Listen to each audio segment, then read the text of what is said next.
मागणी आहे की या मतदार याद्यामधील झालेली जे काही गडबड आहे ती संपूर्णतः बोगस मतदार आहे।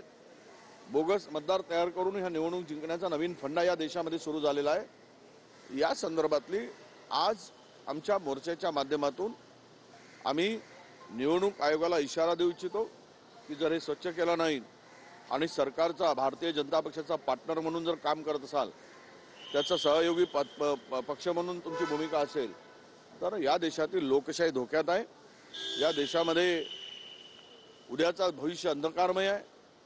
हे या ठिकाणी सांगण्यासाठी हा इशारा मोर्चा आहे आणि सरकारला आणि निवडणूक आयोगाला हा इशारा देणारा ठरेल की सावधान व्हा, जागेवर या, बेमानी करू नका आणि बेमानी कराल तर तुम्हाला धडा शिकवल्याशिवाय आम्ही राहणार नाही, हा इशारा देण्यासाठी आजचा मोर्चा आहे। मतचोरीचा कन्सेप्टच काँग्रेसचा होता। राहुल गांधींना हा मुद्दा आणला होता। मात्र आजच्या मोर्चामध्ये काँग्रेसचे अनेक वरिष्ठ नेते अनुपस्थित आहे। अनेक ठिकाणी काँग्रेसचे होर्डिंग आणि झेंडे सुद्धा लागल्याचं पाहायला मिळत नाही। नाही, झेंडे होल्डिंग हा विषय नाही। मोर्चामध्ये आम्ही सहभागी आहोत।